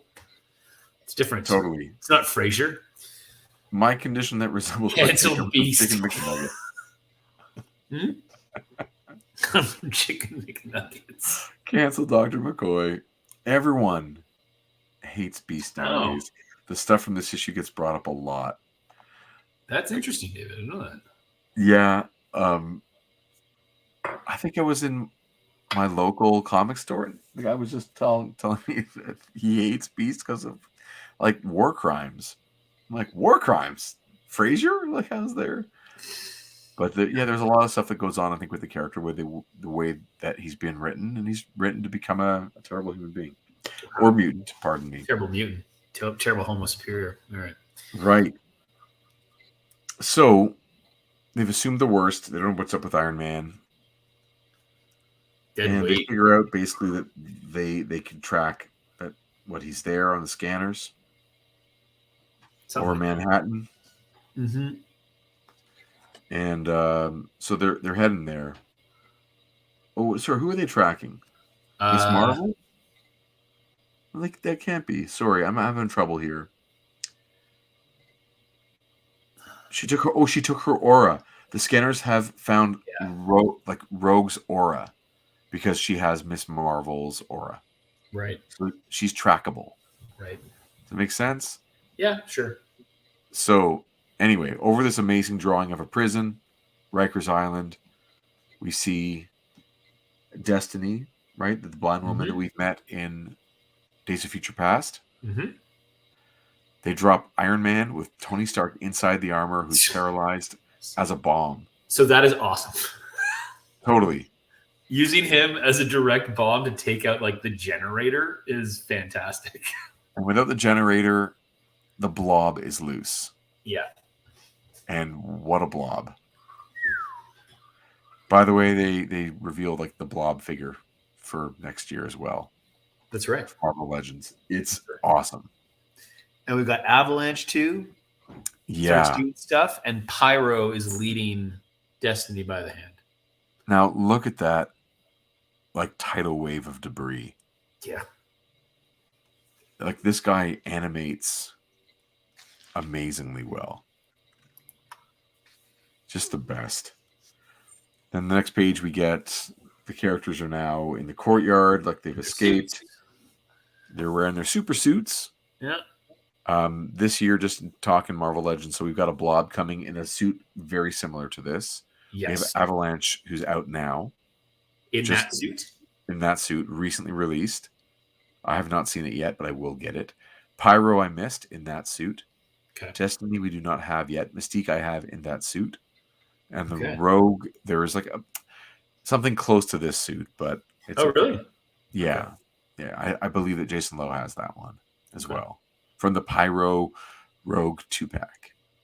Oh, and so while they're getting all dressed up, the Avengers show up and someone yells Avengers Assemble and they head into a huge fight. And again, given that the amount of detail he puts in, it looks like you actually can't see all of it. Yeah. And this is that line where the technology has not caught up with his ability yet. So he's drawing more than he needs to draw because a lot of it won't even show up in the printing. And this is where having an edition like one of those essentials with this in it is like worth the price just to get this in just black and white. To see his line work in its full glory. Yeah, I can't wait for that Blob either, Jason says. Like I'm you and me both, buddy. Insane. So Pyro's he's made this giant Firebird. Great body language from Wonder Man flying up and then having to bend out of the way. He has like jets on his sides, doesn't he? He does. He has a belt with jets on it. Belt with jets. Okay. Jet belt. As one does. Sure. Yeah. Sure. And of course, Destiny's talking strategy with Mystique. And then as she runs, look at that pose, just transforms into Nick Fury. Awesome. Yeah, that's definitely a neat, unexpected. Didn't see that coming. That was pretty cool. Yeah. Yeah. Really great bend to the figure again. Like, he's so good. And all the reds and yellows in that Firebird, so cool. And Blob just basically takes his hat off with that backhand. Yeah. One of the things I love about this picture, the one when he goes through the building, is there's a technique that some artists do, and I think Kirby might be one of the first to like popularize it, is that more than one moment in time exists within a panel. So, remember that time that you punched someone through a building? Remember that? Yeah. They come out the other side. Oh yeah. And the collapse of that first wall, it's slow. It doesn't come down instantly, like it slides off kind of slow. You know what I mean? Yeah. So we're seeing the wall sliding off and the character flying out the other side at the same moment, but it's really more than one moment. It's almost like it's happening in, like the building is collapsing while we're looking at it. Right. It has elements of motion to it. So it's not really like a snapshot of an instant in time. It's multiple moments in time to bring life to that panel. Yeah, they're all beaten up. Yeah. So cool. Even Destiny looks really cool in this. Like that green version of her light open panel. Yeah. It gives the villains especially like gravitas that, the serious business, Yeah. And then in comes Beast flying through the air. Singing. Yep. Calling Blob Tebow. Yeah. Like a live photo on an iPhone, Jason says. Yeah. And yeah, Beast lands, but his position is precarious, and they bring a building down on him. Yeah. Awesome picture of Vision, like phasing out of the ground. Sure. And he tries to do his thing, and Rogue takes him out. Yeah. Like this is the thing. The Avengers are just like well, they're written to lose. They're written to lose, yes. But I guess but it's interesting though, because and maybe this speaks more to the craft than the product because, if we're so used to the X-Men and Claremont's X-Men, taking their lumps, but also being in a fight.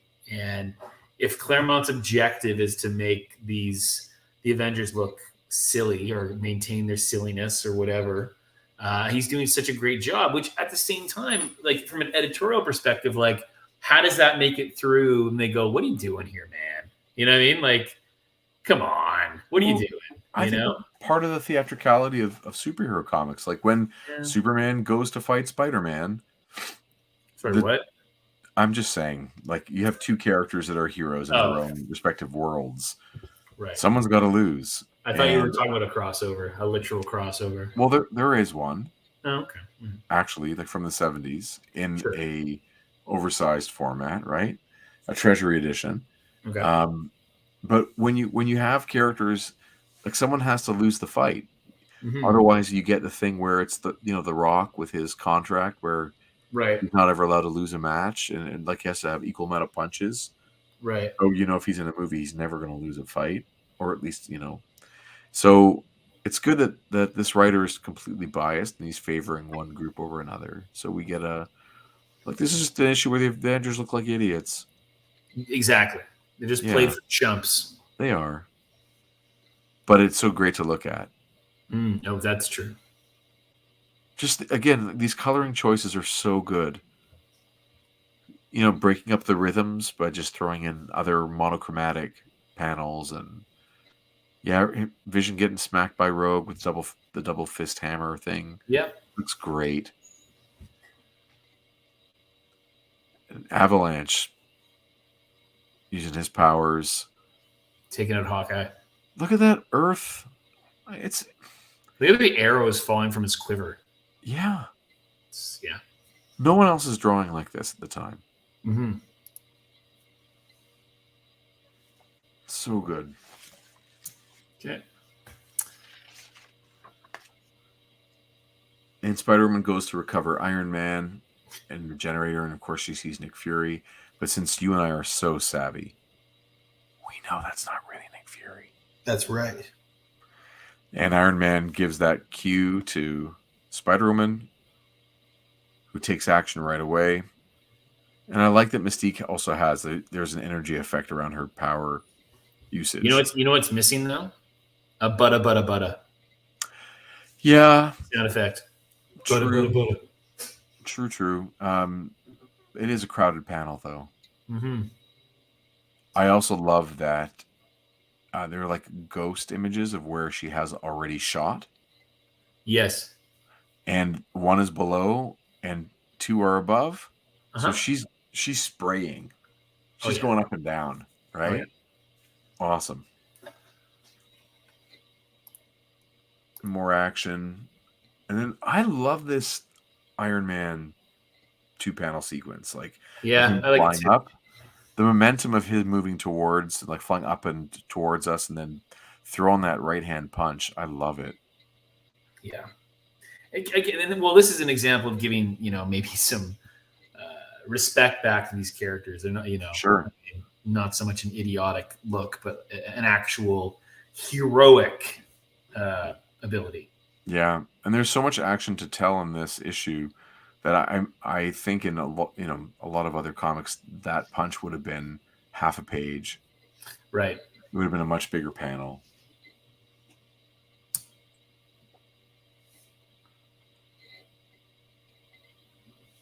And he's really switching up his layout too. Like the last page was like a almost classic 6-panel. This one is, the widescreen version, and it really works. She decks Iron Man, puts him through another building. She is so powerful. Holy cow. Yeah. She calls him a Yankee. Well, yeah.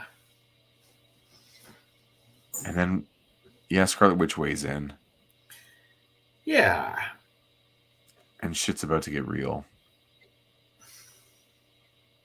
Her powers still never made sense to me.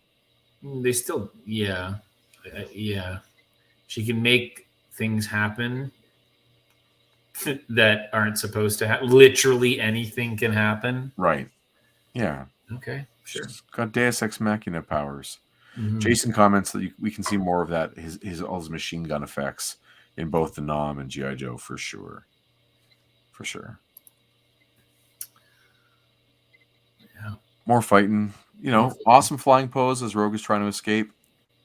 Yeah, it's a really great it's a really great battle sequence. You just wish that it was a bit more. If this was the X-Men, you'd see a bit more to and fro. You're seeing a little bit more of the heroes kind of getting the upper hand at the end here, but yeah, because the Brotherhood often can come off, and I think this is one of the reasons why I like this particular depiction of the Brotherhood is that they can kind of come off as goofballs too, right? Yeah. Especially when I think of my first introduction from the '90s cartoon show, they were just kind of like dolts. Right? They weren't wahaha villains, but they were dumb villains. Hey there, I think Avalanche talked like this, and Blob certainly talked like that. And yeah. Nothing can move the Blob. Yeah. So Mystique calls on Rogue to leave. She's singling her out. Yeah. And we're taking off. She's like, "What about the others?" She says, "We'll figure it out later. We can do more good for them as free agents."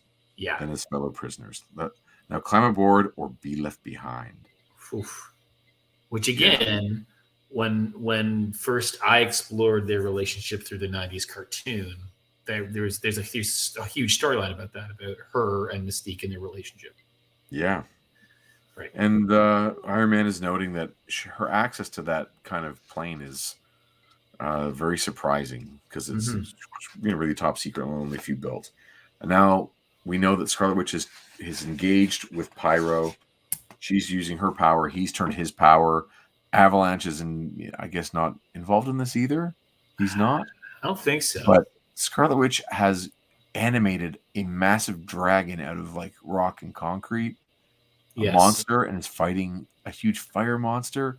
And is that the best looking splash we've ever seen in comics up to this point on the show?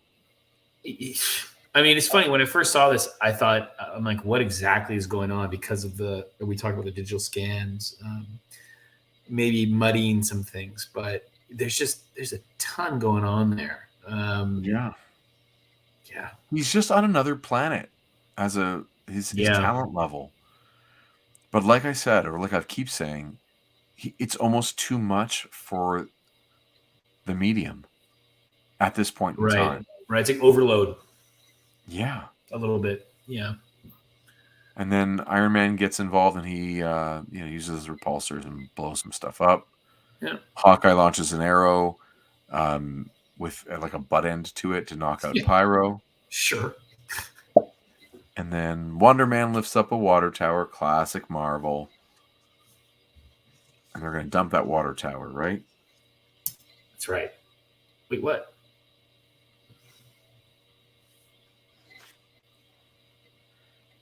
And Beast gets, unfortunately, kind of gets on the wrong side of that a little bit. But he comically saves, takes out Avalanche. Yep. And Vision burns off Blob's face. Jesus. And then he and Joe has to team up with the Super Twins. Yes. And they basically cover him in makeshift concrete and mud. Yeah. So he gets blorfed. Yeah. Now, on to the X-Men stuff.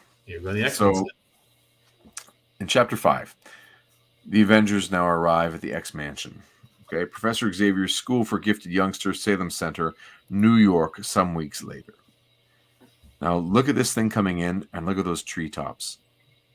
Yeah, blowing. They're moving, dude. No one else draws that. Trees moving. The roar of its engines silenced by special noise suppressors.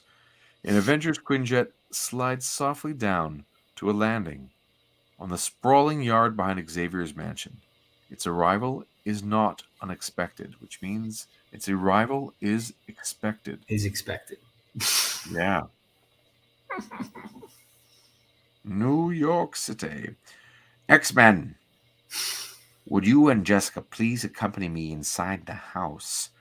I think it would be best if Carol's reunion with the Avengers were a private one, but her attorney should be present.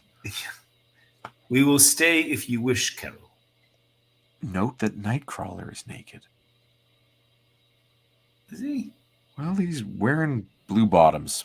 Maybe he's wearing a thong. Maybe he's wearing a thong. But I love that Nightcrawler and Wolverine are in the pool. Wolverine's got like a bunch of beer cans. Oh, yeah. It's hard to tell in this, but yeah, you're right. Super hard. So that's Wolverine in the pool. Yeah. His cowboy hat is like the yellow kind of thing on the Yeah. Okay. And then there are one beer can in hand. He's turned and looking up at the Quinjet. And he's got 4 more beer cans that are empty rolling around. Mm-hmm. And Nightcrawler, his bottom should be colored something other than blue. It looks like he's naked or wearing a thong. It's really adorable. It does look strange. And Kitty is like this tiny young girl. Yeah. Which is like really well done. Peter's massive. Yes. Yeah. We will stay if you wish, Carol. Who? Oh, this is her first time speaking, right?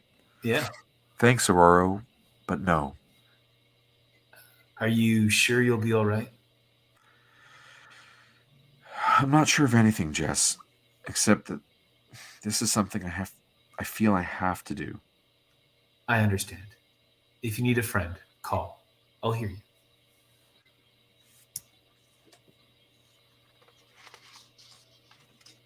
Yeah, because we're literally standing at the door with our ear to the glass.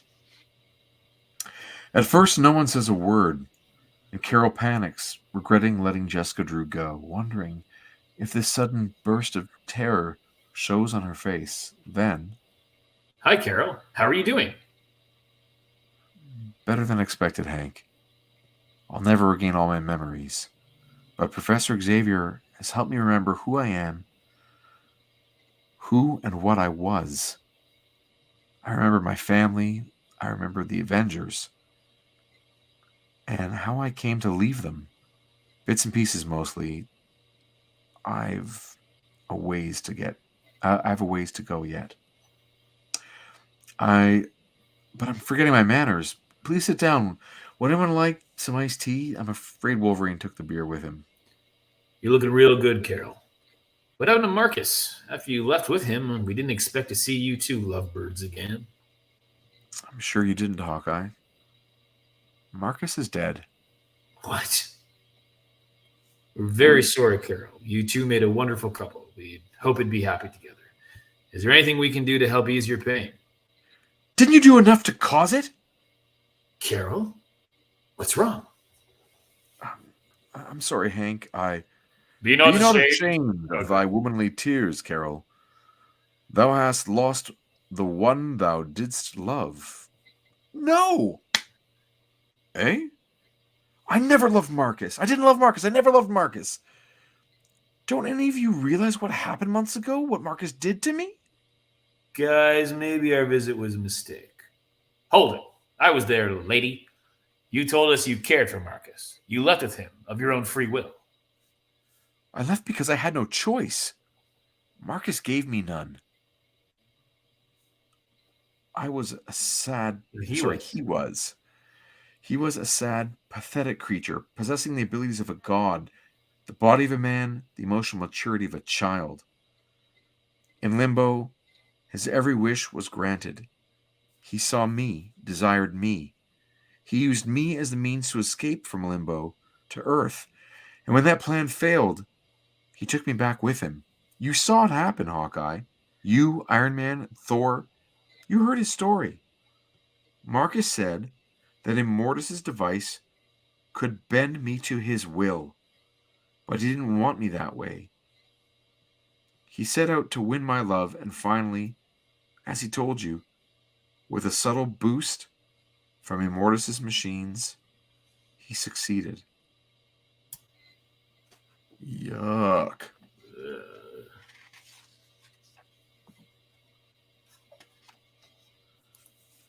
But for all his brilliance, Marcus was careless. He made a fatal error in his calculations. When I gave birth to him, his body shifted fractionally out of sync with the rhythm of life in limbo. Where before time passed normally for him, now it passed at a fantastically accelerated rate. In days after our return, he aged years. By the time he realized what was happening, he was too old and senile to deal with it. Within a week, he was dust. Free of his mind control, I learned enough of Immortus' secrets to allow me to transport myself home. The rest you know. Carol, why didn't you return to the Avengers? Why didn't you at least contact us? Wanda, I never wanted to see you, any of you again. I hated you. Because when I needed you most, you betrayed me. I remember the first time I heard Carol's story, when you pulled the memories out of her subconscious. I'd never seen such desolation on a human face as I saw then on her. Through you, Charles, I helped her relive those awful events. I shared her pain, her grief, her loss, her shame, her anger. And because you gave unstintingly? Unstintingly? I don't know that word. And because you gave unstintingly of yourself, Jessica, she survived.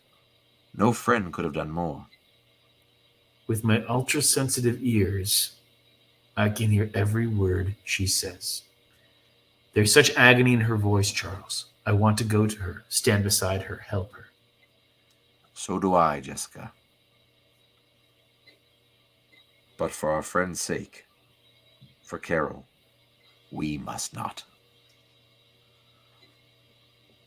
There I was, pregnant by an unknown source, running through a 9-month term literally overnight, confused, terrified, shaken to the core of my being as a hero, a person, a woman. I turned to you for help, and I got jokes. The Wasp thought it was great, and the Beast offered to play teddy bear. Your concerns were for the baby, not for how it came to be, nor of the cost to me of that conception. You took everything Marcus said at face value. You didn't question. You didn't doubt. You simply let me go with a smile and a wave and a bouncy bon voyage. That was your mistake, for which I paid the price. My mistake was trusting you. This is really heavy. Yeah, it is. After a trauma like mine, it's easy to wallow in bitterness and self-pity. But both grief and guilt have to be faced, dealt with, exercised. There's more. There has to be more to being heroes than simply defeating villains. You have a role, a purpose far greater than yourselves. You have to set examples, lead the way. You represent what we should do, what we should be, what we dream of becoming, not what we are. You screwed up, Avengers. That's human. What is also human is the ability to learn from those mistakes, to grow, to mature. If you do that, even a little, then perhaps what I went through will have a positive meaning. It's your choice. Carol, what about you? What will you do?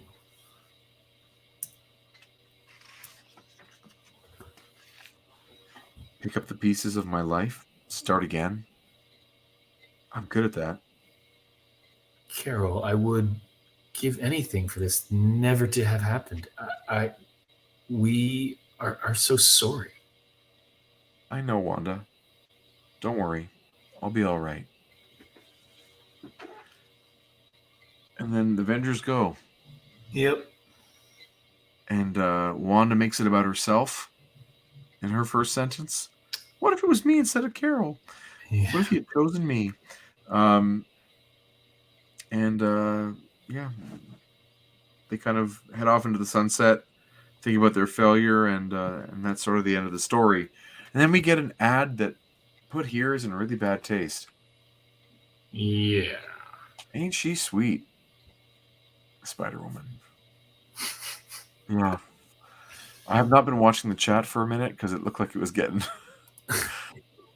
crazy. It's a lot of crazy issue. It just stands out obviously because of the artwork and Rogue's first appearance, and Claremont making an effort to try and, I don't know, like pick up the pieces of the blunder that is Avengers 200. Yeah. You know? Jason Lowe says it's a Dennis Cowan illustration. Yes, and inked by Al Milgram, which for me takes a lot of the life out of it. The awkward pose of like where are the man's feet versus her feet. I don't really Also, understand the planes. the shoulder, her position shoulder wise, seems kind of strange. But. Yeah, Cowan's he's probably pretty young at this point. But I've never been a fan of anything Milgram does other than editing Marvel fanfare. But Michael Golden, holy smokes.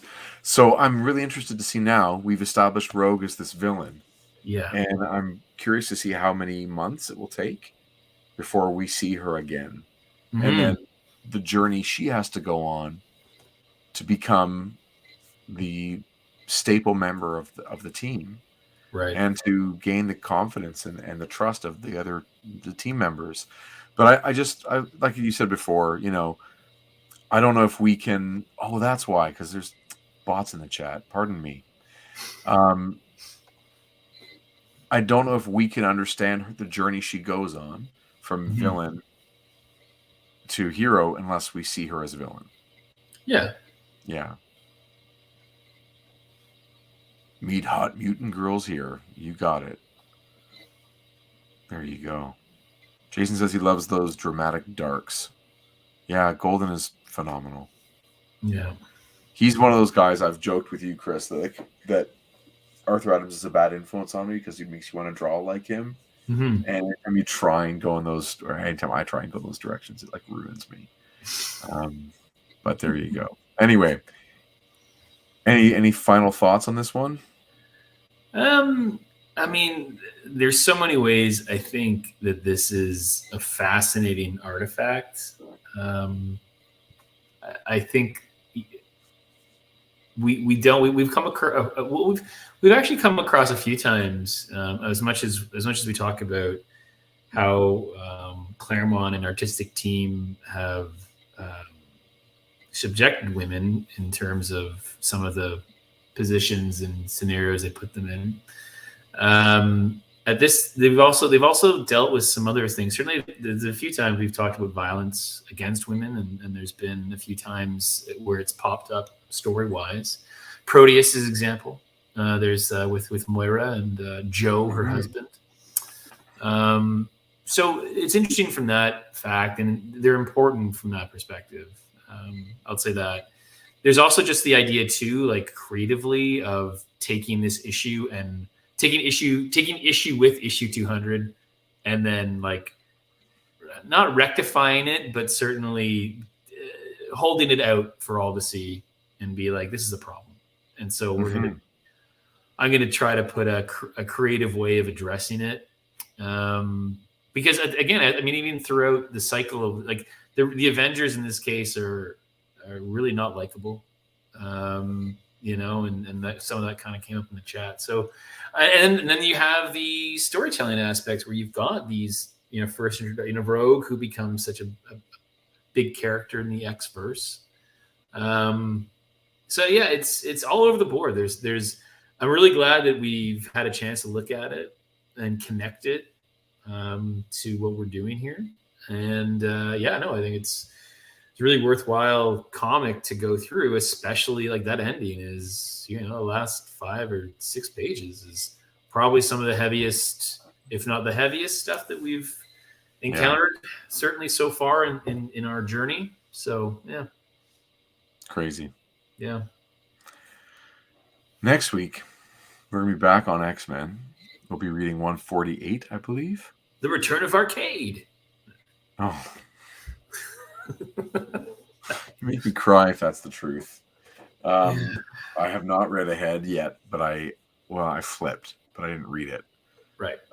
It's going to be interesting to see. Again, it's like another thing that we're not necessarily expecting. Right. The twists and turns. I wonder whatever's going to happen to Cyclops, if he's ever going to get off that island. You know? No, he's stuck with Lee. They're fine. Yeah. We'll see. He keeps Others calling her. Workshop says, for all its odd choices, I love this issue, and I do too. The action sequence and culminating in that huge fight between and the art is Hex Beast and Pyro's Fire Beast. I can't stop looking at this issue, and I should have asked you guys off the top. Does anyone know, is there a version of this in a all black and white essentials? If you, I mean, I obviously I can look it up, but that's something I definitely have to track down. The history of it, the nostalgia of Rogue. Rogue looks weird because you grew up on the Jim Lee version of Rogue for sure. Maybe you want to read more Spider-Woman. Yeah, I love the way he draws her too. Yeah, she's the character who comes. She's the non-X-verse character who comes out of this book being like, oh, wow, she is a character. Like let's have more Jessica Drew. Yeah, totally. And I started this being like, Spider-Woman never interested me, like never as a character, as just a version of Spider-Man. But wow, did she ever come off as a much more appealing and empathetic character? Yeah, just even to go see like a Jessica Drew, Carol Danvers graphic novel, like the two of them. Right. You know, and are is that something that continues, like their friendship as like comic? They're pretty. We're gonna see. Okay. Like I said, Carol Danvers stays at the X Mansion and stays around for a while, and we're gonna see her play a role and see her go through some more transformation. Okay. As Claremont reclaims her and develops her character in different directions that you might not have expected. Okay. Yeah. Interesting stuff. All that begins next week on Previously an X-Men. No more Avengers, those chumps. We're getting back to Marvel's premiere Fightin' Force. Team of superheroes. Merry Band of Mutants. Maybe they'll form a band. I hope so. And if you haven't checked out, you should watch Kevin's video where he recaps with some strange special guest. He recaps all the reveals of Marvel Legends from today's live stream. How many are there? Like 10. Okay. Man, there were so many in their Jim Lee X suits, the yellow and blue. Yeah, I noticed that. Team suits. So there's 6 figures from that are coming out. Other than Banshee, I'm not in any particular order. Banshee, Psylocke, Gambit, Storm, Forge, Jubilee, and then Wolverine is on a single card. So you get 7 characters in those costumes, and they look so good. Yeah, all pinless. Yeah, I liked that the Psylocke, just because again it's like, you know, her hypersexualized look. But her being in the suit, I thought it was better. Yeah, all the bikini straps just like taped up. She's purple Elektra. Right. Yes. Right. Yeah. Look at this. There he is. Hey, man. I saw that movie on the weekend. Yeah, I'm so happy you finally got to go see it. Yeah. And your kids dug it? My kids loved it. They both walked away saying yes. Like they were both in it and yeah. So I'm happy that they're now very much like the next. I'm like, oh, the next movie comes out in February. They're like, we're gonna go. I'm like, go see it. Did you watch the Guardians 3 trailer yet? Yes. Good. Yes. So good. All right. Do you know who won the Leaf game? Do you want me to tell you? Last time I checked, it was 3-0 Toronto. Oh my God. Yeah. What was it? A late start? Yeah, it was they're in Dallas. Oh, the game should be over though, right? No, it's still the third. Then I'm going. Yeah, 5:19 left in the third. 3-0 Toronto. Don't say the score. Too bad. All right, I'm gonna go watch the rest of it and find some leftovers. All right, man. And take out my contact lenses because I couldn't read with the lenses in today. I need progressives. Chris, good to see you. Yeah, we will talk very shortly. And everyone, thanks for hanging out with us tonight, and thanks for being here in the stream. You can find our comics over at group7comics.ca, and that's the number 7. And you can find us on all our socials at Group of 7 Comics. Again, 7. Hey, look at those. We made all those. Look at that. That's cool. It's been a wild couple of years. And follow us on Instagram. You can find us on Facebook, on New daily comic Twitter. every On what? day in December. Oh, 3 yeah. panels a day. Instagram. Peregrine's Hunter's Moon. Yeah, that's Follow been along. It's a lot of fun. pretty incredible to make pictures every day and post them and not think about it too much. Exactly. Like not to premeditate. Just get it done and move on. It's been a lot of fun. I'm looking forward to seeing what happens to Toby and Philip and other Toby. other directly lifted characters, at least names from the X-Men. Yeah. And do you think there's anything else from X-Men that you're going to sneak in there? Oh, I don't know. I mean, maybe. The month is young. The month is young. Good point. All right. Chris, thank you. Good to see you tonight, man. Thanks, buddy. You too. And more comics, and we'll go from there. Read some Michael Golden. Yeah. Yeah. All right. Cheers. Thanks, everybody. Have a great Good night. night, everybody. I thought I clicked end broadcast. I must have missed it. Here we go.